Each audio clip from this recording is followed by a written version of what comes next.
What is wakeboarding? What is wakeboarding? It's something with water. I'm probably going to get it wrong, but I think it's when you're in at the beach. Is that the board that goes across in the shallow part of when you first walk into the beach? The ocean? That's not what it is. I'm not very familiar. I have friends that wakeboard. It's virtually like a single ski behind a boat. I'm not sure, 100% sure the difference between wakeboarding and kneeboarding, but I know I've been kneeboarding before. Wakeboarding is I would call it a relatively extreme water sport. I assume wakeboarding is where you're actually standing up instead of on your knees.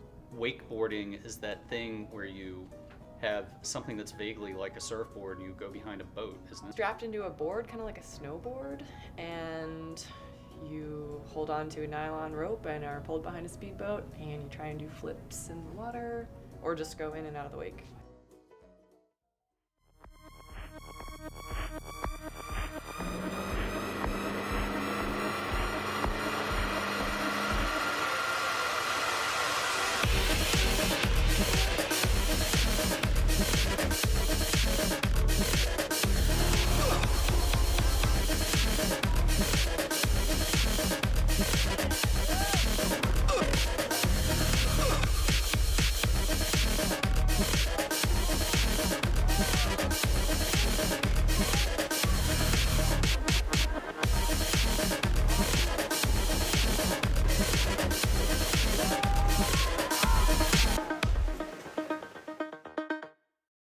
I mean, I try to wakeboard as much as possible, so I'd probably wakeboard like once every 2 weeks.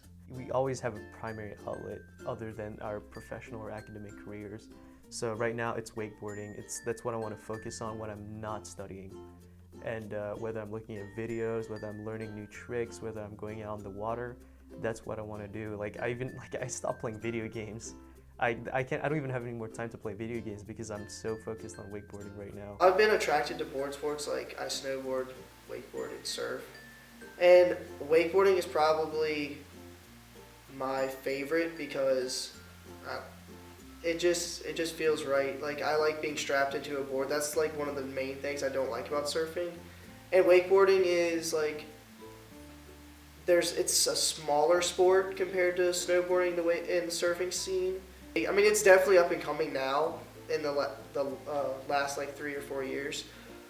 But I mean, it's still small enough to where every rider can create his own image and like no one's copying each other and everyone has their own style. So I had to explain to him what wakeboarding was, and for the longest time he called it waterboarding, which is a form of torture.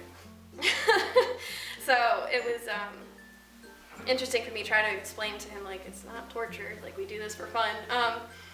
And a lot of times I end up explaining to people like it's just snowboarding on the water, like water skiing. I think that's the easiest way to explain to people what it is, because a lot of people haven't heard of it, which is interesting to me because it's been around since like the 1970s, I think.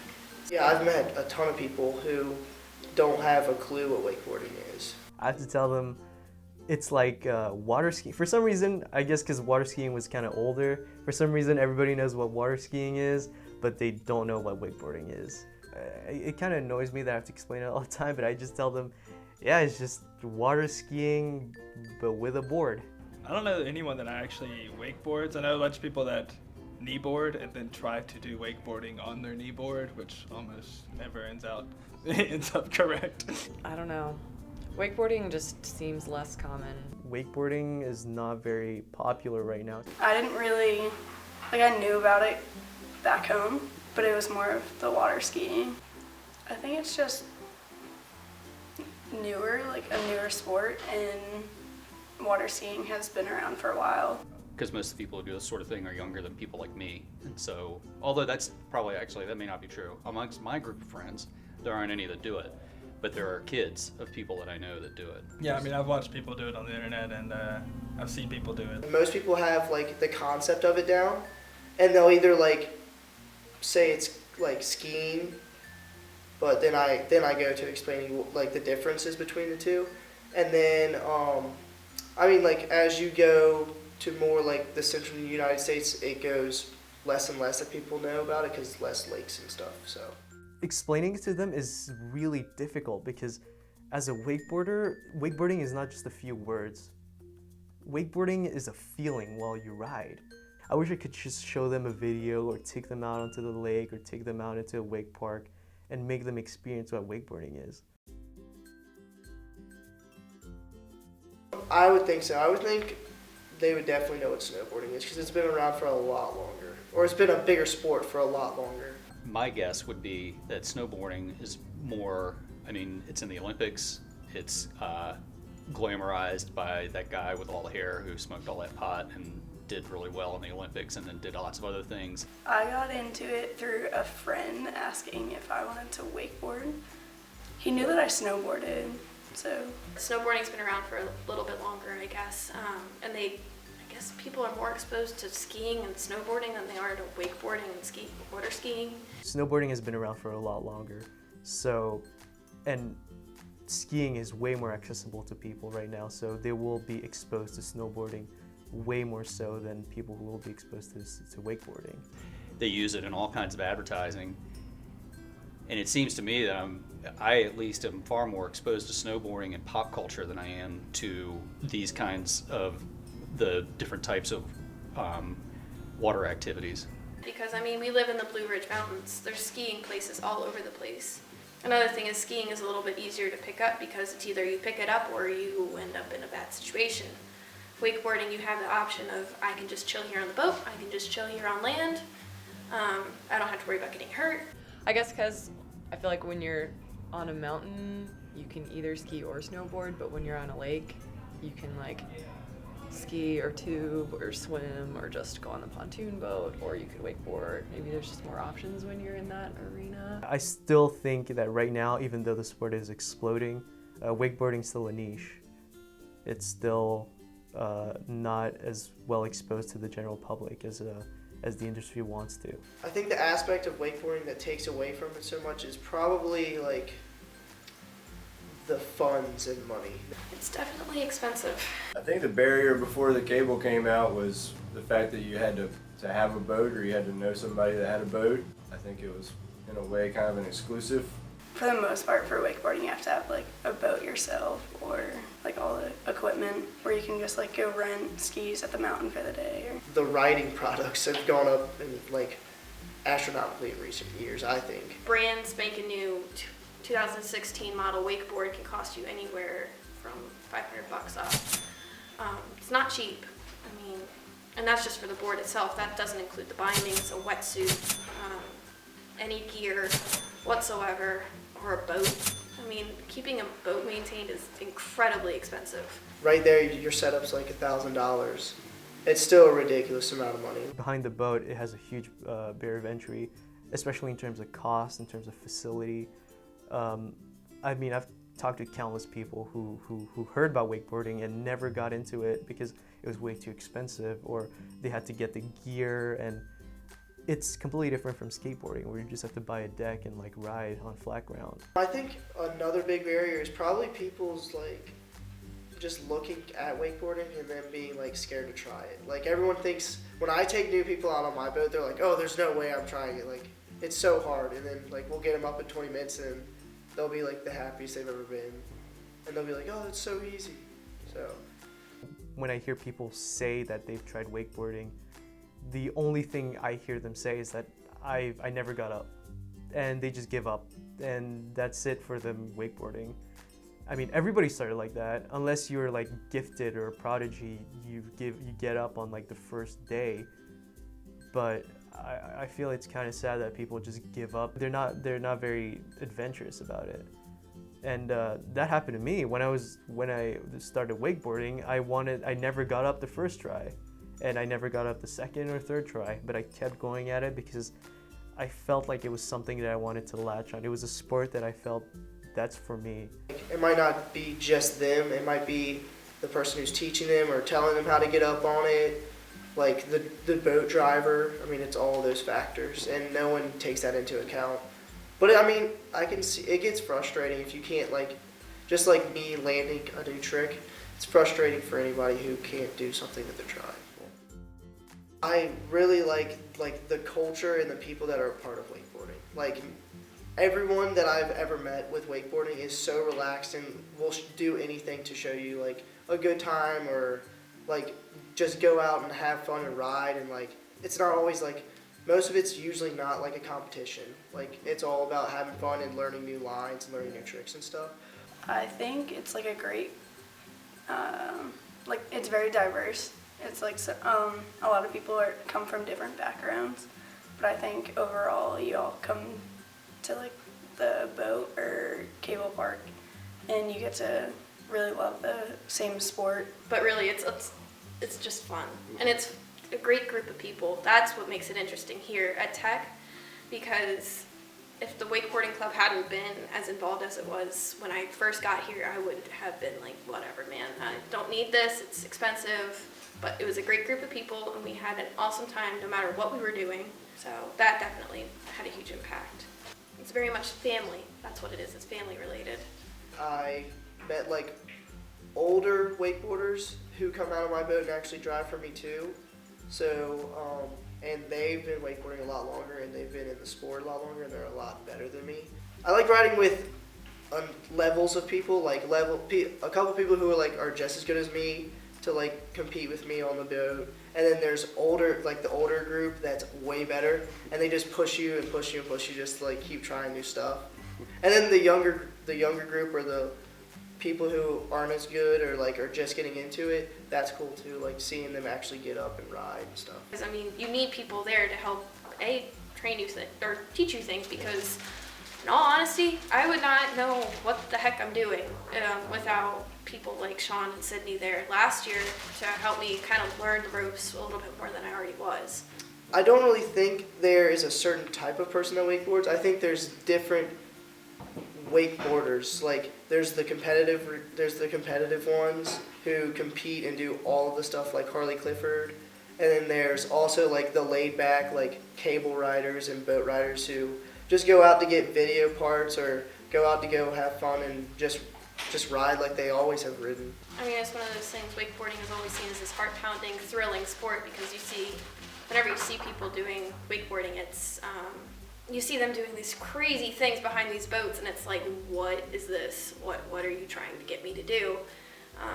So it becomes heart-pounding because you're trying to try all these tricks and different things, but at the same time it's relaxing because you don't have to do that unless you really want to do that. So as much as it is relaxing, it also is thrilling and exciting. It depends on what you're like going out to accomplish in your set. Like, if you're going out to just like either warm up or like just have a chill, like you know you're gonna land everything and just relax and just have fun, then yeah, I definitely think it is, because like you can also like I always love like carving the wakes from the boat. But if I'm like set, like I don't know, I have random like days that I just go out and am set on learning like a couple new tricks a day. So those ones are really like the competitive side of it, like, and most of the time I come back super frustrated and have to take one smooth set to calm me down. The consequences of wakeboarding. Like, when people are learning new tricks, I think the biggest barrier for learning new tricks is like getting over your fear of just totally like eating it and just catching an edge or just smacking your face on the water. It's all in water and you're not like, usually not breaking bones.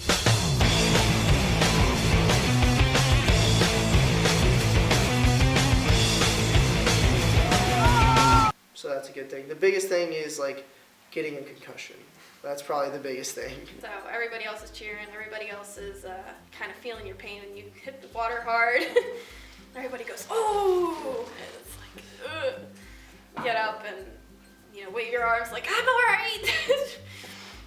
If you're thinking about that before you hit the wake, you're gonna fall. Like, you just have to just totally forget about it and then you'll land it. But the biggest thing about landing a new trick would be, just the frustration of trying it over and over again and then finally getting it. Especially when you land something new.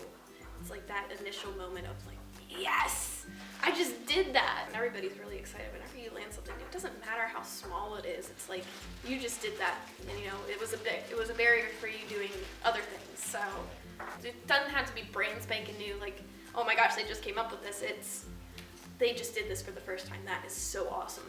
And it's always just exciting to watch people too, because it's like, oh my gosh, they just did that for the first time. They just, you know, it doesn't matter if it's getting up for the first time. It's everybody's cheering because everybody wants to see they want to bring people into the sport. It literally just feels like, I mean, it just feels like everything's perfect. Everything's at a standstill, and none of, all of my problems just dissipate away. It's just an awesome feeling. Every time I go out riding, even if I'm coming frustrated from not landing a trick, it's still better than anything else. When I'm actually out there, I feel like nothing can stand in my way of accomplishing something on the board. And no matter what, there's always someone to support me. Definitely my go-to to relieve stress during the summer, because it's one of those things where you get out on the boat and I'm good. That's all I need. It's definitely like a stress reliever that I can just go out on the water and just wakeboard, because it's the only thing I think about when I'm actually out there. You get to say oh, I actually did this, and when you look back on videos, you're actually can be proud of something. It's become a piece of me at this point, so something I can't let go of.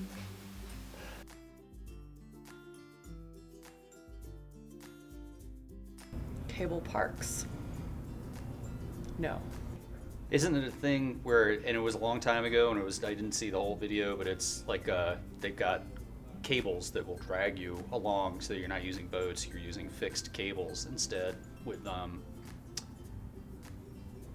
motors to move the cable along, sort of like a rope tow at a ski resort. They have jumps and bumps and tabletops.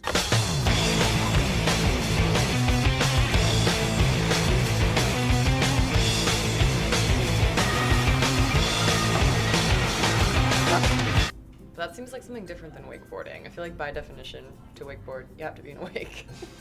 But maybe that's just me.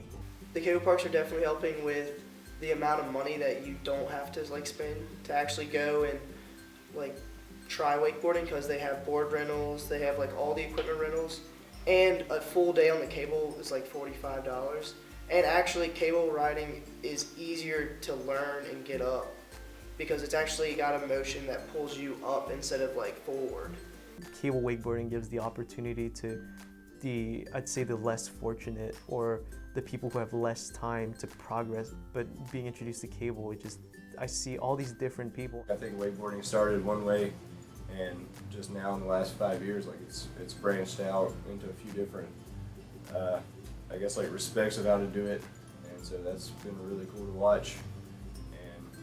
Really grateful that I came up riding when I did, because now wakeboarding is so different that I think some people probably wonder why it's even called wakeboarding, because I'd say the majority of people that get into it now have never even rode behind the boat. So Cable wakeboarding kind of lifted up that barrier of entry. I think a lot of people are limited because they can't get on a boat to actually try it, and that's where the cable's been an awesome thing, because you can just show up. I tell a lot of people I think it's like a ski mountain or a ski resort. You can just show up here with a bathing suit with no equipment. You can get everything you need to ride, and you can get coaching. I think cable parks are becoming, or would be a better sense of bringing more people to the sport, because it is more of a mountain where you can just go and bring equipment or rent equipment. I'd say just try it. Yeah, wakeboarding isn't unattainable. It's one of those things that seems so unattainable because it's expensive, and it's, you need this and you need that, and, you need a boat, but it's not unattainable. I mean, there are opportunities out there that always present themselves. It's just one of those things you have to be able to, or be willing to take it, even if it means missing a class or whatever. You gotta learn to take those opportunities and to do something awesome when they arise. So